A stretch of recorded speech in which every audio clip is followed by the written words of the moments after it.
العالمین والصلاة والسلام علی اشرف الانبیاء والمرسلین نبینا محمد وعلی آلہ وصحبہ اجمعین ومن تبعہم بإحسان الی یوم الدین اما بعد۔ عن عیسیٰ بن خضرمی بن کلثوم بن علقمة بن ناجیہ الخزاعی عن جدہ کلثوم عن ابیہ ان النبی صلی اللہ علیہ وسلم قال لهم عام المریسیع حین اسلموا ان من تمام اسلامکم ان تودوا زکاة اموالکم۔ یہ حدیث سلسلۃ الحدیث صحیحہ جلد نمبر 7 حدیث نمبر 3232۔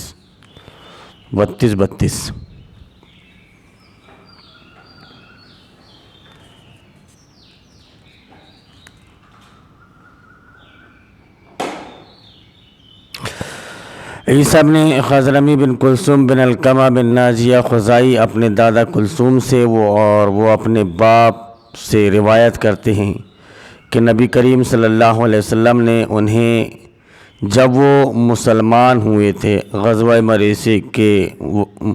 مریسی والے سال فرمایا، مالوں کی زکوٰۃ دینے سے تمہارے اسلام کی تکمیل ہوگی، کہ تم اپنے مالوں کی زکوٰۃ دو گے تب جا کر کے تمہارے اسلام کی تکمیل ہوگی۔ یہ آپ صلی اللہ علیہ وسلم نے اس لیے بیان فرمایا کہ ایک بخاری اور مسلم کی بڑی مشہور حدیث ہے کہ بنی الاسلام علی خمس، اسلام کی بنیاد 5 چیزوں پر ہے۔ اسلام کی بنیاد 5 چیزوں پر ہے۔ شہادت اللہ الہ الا اللہ وان محمدن رسول اللہ و اقام الصلاۃ و ایتاء الزکاۃ، نماز کو قائم کرنا اور زکوٰۃ کو ادا کرنا۔ نماز قائم کرنا شہادتین کے بعد، پھر زکوٰۃ کا ادا کرنا، رمضان کے روزے رکھنا، اور اگر اللہ رب العالمین نے طاقت دی ہے، استطاعت ہو تو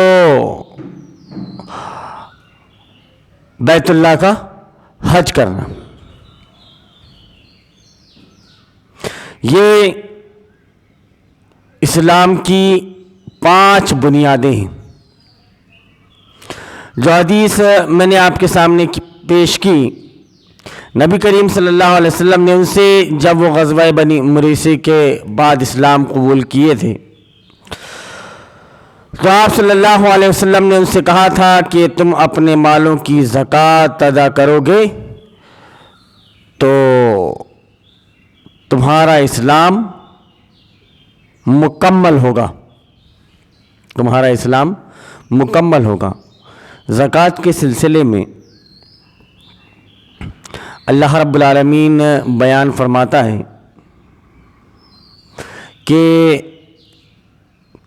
تُؤْخَذُ مِنْ أَغْنِيَائِهِمْ وَتُرَدُّ إِلَىٰ فُقَرَائِهِمْ، کہ یہ جو زکوٰۃ ہے یہ ان کے مالداروں سے لی جائے گی اور ان کے جو غریب ہیں ان میں تقسیم کی جائے گی۔ سورہ توبہ کے اندر اللہ رب العالمین بیان فرماتا ہے کہ خذ من اموالہم صدقۃ تطہرہم وتزکیہم، ان کے مال میں سے آپ زکوٰۃ لیجیے جو ان کے مال کو پاک صاف کر دے گی۔ تو یہ جو زکوٰۃ کا پیسہ ہے، یہ جو زکوٰۃ کا پیسہ ہے یہ کوئی ناپاک نہیں، کیونکہ آپ نے سنا ہوگا کہ مرنے کے بعد آدمی کا مال اگر اس نے اس کی زکوٰۃ نہیں دی تو سانپ بن کر، بچھو بن کر، بڑی فضیلت بیان کرتے ہیں علماء کرام اس کی، کہ اگر کسی نے نہیں دیا اس کو دینا پڑے گا، اور اگر اس کو آپ نے نہیں دیا تو سانپ بچھو بن کر کے ڈسے گا۔ اور ہیں بھی احادیث،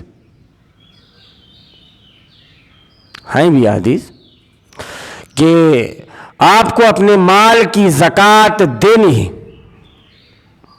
یہ کیسے ہو سکتا ہے کہ آپ ایک مسلمان ہوں اور نماز بھی پڑھ رہے ہوں، کلمے کا اقرار بھی کر رہے ہوں، لیکن جب زکوٰۃ دینے کی باری آ جائے تو تم زکوٰۃ مت دو۔ زکوٰۃ فرض کب ہوتی ہے؟ کتنے مال میں فرض ہوتی ہے؟ کس مال میں فرض ہوتی ہے؟ کیسی کمائی میں فرض ہوتی ہے؟ تو یہ جو زکوٰۃ ہے اس کا مطلب ہوتا ہے کہ صاف ستھرا کرنا۔ یہ پاک مال جو آپ کا ہے، اللہ رب العالمین نے جو آپ کو حکم دیا ہے کہ اس میں سے آپ زکوٰۃ نکالو، تو یہ آپ کے پاک مال کو اور صاف ستھرا کر دیتی ہے۔ پاک مال کو، گویا اگر آپ کا سودی کاروبار ہے تو زکوٰۃ اس میں نہیں۔ بینک بیلنس ہوگا آپ کے پاس اربوں کا، تولے کیا ٹنوں سے آپ کے پاس میں سونا ہوگا، سونے کی کار بناتے ہوں گے آپ، سونے کی کار ہوگی آپ کی، لیکن آپ کے اوپر زکوٰۃ فرض نہیں۔ یہ حلال مال میں فرض ہے۔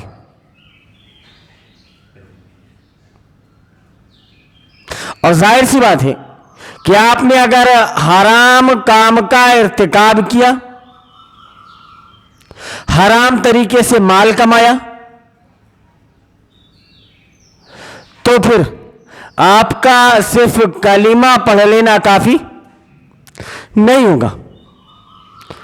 آپ کے پیٹ کے اندر وہ جو حرام کی کمائی گئی، اللہ رب العالمین اس کمائی کی وجہ سے آپ کی نماز بھی قبول نہیں کرے گا، آپ کا روزہ بھی قبول نہیں کرے گا، آپ کی حج اور زکوٰۃ کی کیا بات کریں۔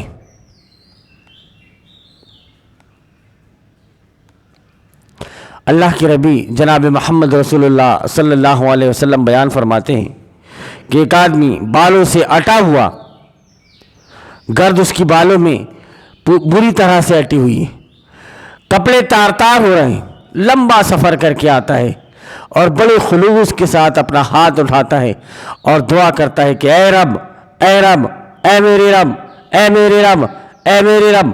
آپ صلی اللہ علیہ وسلم بیان فرماتے ہیں مطعمہ حرام، جو غذا اس کو ملی وہ حرام کی، وملبسہ حرام، جو کچھ پہنا ہے اس نے وہ حرام کا، یعنی جو بھی چیز اس کو ملی ہے ساری کی ساری حرام کی۔ فانا یستجاب لذالک، تو ایسے آدمی کی دعا کو اللہ رب العالمین کہاں قبول فرما لے گا؟ کیسے قبول فرمائے گا؟ اللہ رب العالمین ایسے آدمی کی دعا کو قبول نہیں فرماتا۔ عبادت ہی اس کی کوئی قبول نہیں، کوئی عبادت اس کی قبول نہیں۔ اس کے سلسلے میں کہ یہ زکوٰۃ کے بارے میں آپ کے سامنے ذکر کی جا رہی ہے بات، کہ یہ ان کے عمرا سے لی جائے گی اور ان عمرا سے جن کی کمائی حلال کی ہو۔ اچھا، ابھی تک دیکھا ہوگا آپ نے کہ علماء کرام ذکر کرتے ہیں زکوٰۃ کا، اور اب چونکہ رمضان گزرا چاہتا ہے، 17 رمضان ہے آج، 17 رمضان بولتے ہیں تو کچھ یاد آتا ہے نہیں آتا؟ کیا یاد آتا ہے؟ جنگ بدر، لیکن یاد نہیں، تاریخ یاد نہیں رہے گی. کہاں سے اٹھی، کہاں سے اٹھی، اور اسلام اور کفر کے درمیان ہونے والا پہلا معرکہ کیا، کون سا تھا، اور کیسے اللہ رب العالمین نے مدد کی اپنے نبی کی، اور کب کی. آپ میدان میں پہنچ گئے تب آمنے سامنے ہیں، دونوں آمنے سامنے، ایک طرف کفر کی جماعت اور دوسری طرف مومنین کی جماعت. نبی کریم صلی اللہ علیہ وسلم اللہ سے دعا کر رہے ہیں کہ اللہ رب العالمین اگر آج تو نے مدد نہ کی تو قیامت تک تیری عبادت نہیں کی جائے گی. آپ صلی اللہ علیہ وسلم کو احساس تھا کہ میرے ساتھ یہ چھوٹی سی ٹکڑی ہے، یہ چھوٹی سی ٹکڑی ہے، اور ادھر لشکر جرار ہے،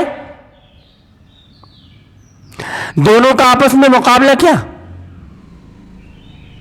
کہیں کسی کے پاس کچھ ہے تو کچھ نہیں، تلوار ہے تو ڈھال نہیں، لیکن دونوں آمنے سامنے کھڑے. وہاں سے نکل کر یہ اسلام ہم تک پہنچا ہے جناب. صرف اب اسلام کے بارے میں ٹپڑی کرتے ہیں صوفے میں بیٹھ کر. کتنی مشکلوں سے یہ اسلام ہم تک پہنچا ہے، کتنی قربانیاں دینی پڑی ہیں صحابہ اکرام کو، اور آپ کے بعد آنے والے لوگوں کو کتنی قربانیاں دینی پڑی ہیں. خود نبی کریم صلی اللہ علیہ وسلم نے کتنی کوششیں کی، کسی زبان میں وہ طاقت نہیں کہ اس کوشش کو بیان کر سکے، کسی زبان میں وہ طاقت نہیں. جو مصائب اور آلام آپ کے اوپر ڈھائے گئے مکہ میں، معمولی بات ہے. یہ شہادت گئے الفت میں قدم رکھنا ہے. لوگ آسا سمجھتے ہیں مسلمان ہونا. اب اس کے بعد میں ایک ایک استھم بنتا گیا. یہاں سے اگر معاملہ یہیں پر ختم ہو جاتا بات ہی الگ ہو جاتی، لیکن اللہ رب العالمین کو اس دین کو چونکہ پھیلانا تھا، آپ آخری نبی تھے، آپ کے بعد کوئی نبی آنے والا نہیں تھا، تو اللہ رب العالمین نے 1000 فرشتوں کے ذریعے سے مدد فرمائی. اور جانتے ہیں جبرائیل امین کہتے تھے نبی کریم صلی اللہ علیہ وسلم سے کہ جیسے اصحاب بدر کی یہاں پر اہمیت ہے، مطلب اگر کوئی بات آتی تھی تو محدثین نے بھی برابر ذکر کیا ہے انہو شہد بدرہ، کہ یہ جنگ بدر میں شامل تھے، ان کا مقام اور مرتبہ الگ تھا. صحابہ کرام رضوان اللہ علیہم اجمعین کے جب مقام مرتبے کی بات آتی ہے کہ کن کا مقام مرتبہ کتنا کیسا کیا تھا، تو پہلے مقام پر رکھا جاتا ہے ان صحابہ کرام رضوان اللہ علیہم اجمعین کو جو غزوہ بدر میں شریک ہوئے.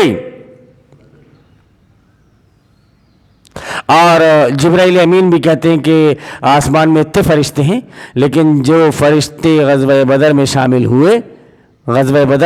ہوئے تو ان کی اہمیت الگ ہے.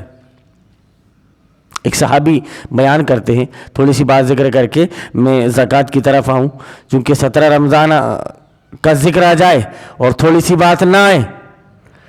تو ایک صحابی ذکر کرتے کہ اللہ کے رسول صلی اللہ علیہ وسلم میں کافر کی طرف بڑھ رہا تھا مارنے کے لیے، تو آواز آئی اقدم یا ہیزوم. حافظ ابن کثیر رحمۃ اللہ علیہ نے ذکر کیا اس کو تفسیر ابن کثیر میں، اور انشاءاللہ آگے جب ہمارے سامنے سورہ انفال آئے گی تو اس میں اس کا تفصیل سے ذکر آئے گا. تو اور دیکھا اچانک کہ یہ یہاں سے پورا یہ اس کا چہرہ یہ پھٹ گیا. وہ دیکھتے رہ گئے، پھر آگے بڑھ گئے، نبی صلی اللہ علیہ وسلم سے بتایا کہ اس طرح کا یہ نیا معاملہ سامنے آیا کہ میں بڑھ رہا تھا، اچانک یہ آواز آئی اقدم یا ہیزوم، اور جو دیکھتا ہوں تو وہ نیچے. تو نبی صلی اللہ علیہ وسلم نے بیان فرمایا کہ یہ جبرائیل کے گھوڑے کا نام ہے. انہوں نے اپنے گھوڑے کو کہا کہ آگے بڑھو، تو وہ آگے بڑھا اور انہوں نے شکار کر دیا. بہرحال تو اتنی مصیبتوں اور اتنی مشقتوں کے بعد میں یہ اسلام ہم تک پہنچا ہے. اب ہم اگر اس کی قدر نہ کریں، اس کی قدر ہم نہ کریں اور اس کے مطابق اپنی زندگی کو نہ گزار سکیں تو پھر کس بات کے مسلمان؟ تو یہ جو زکوٰۃ ہے یہ امراء سے لی جائے گی اور غریبوں میں تقسیم کی جائے گی۔ اس کا نصاب کیا ہونا چاہیے؟ اس کا نصاب کیا ہونا چاہیے؟ نصاب کے سلسلے میں انشاءاللہ ہم کل گفتگو کریں گے کہ کتنے مال پر زکوٰۃ فرض ہوتی ہے اور زکوٰۃ کس کو دی جائے گی۔ اللہ رب العالمین کا فرمان کیا ہے کہ زکوٰۃ کس کو دینا ہے؟ تو چونکہ یہ فریضہ ہے اللہ رب العالمین کی طرف سے، اللہ نے اس کو فرض کیا ہے اور کہاں دینا ہے یہ بھی اس نے بتایا ہے، تو ہم زکوٰۃ نکالیں تو اسی کو دیں۔ جیسا کہ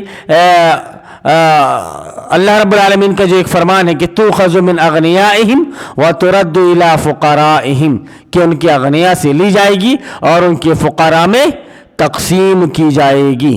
اب اس کی تفصیل کیا ہے انشاءاللہ ہم اس کو کل ذکر کریں گے۔ اللہ رب العالمین سے دعا ہے کہ اللہ رب العالمین یہ جو اسلام کی یہ جو بنیاد ہے اس پر تو ہمیں قائم رکھنا۔ اللہ رب العالمین یہ اسلام بڑی مشکلوں کے بعد میں، بڑی کوششوں کے بعد میں یہاں تک پہنچا ہے۔ اللہ رب العالمین مجاہدوں نے اس دین کی خاطر بہت کچھ قربان کیا ہے۔ اللہ رب العالمین تو ہم سے بھی کچھ کام لے لے۔ اللہم ارنا الحق حقا وارزقنا اتباعہ وارنا الباطل باطلا وارزقنا اجتنابہ، آمین یا رب العالمین۔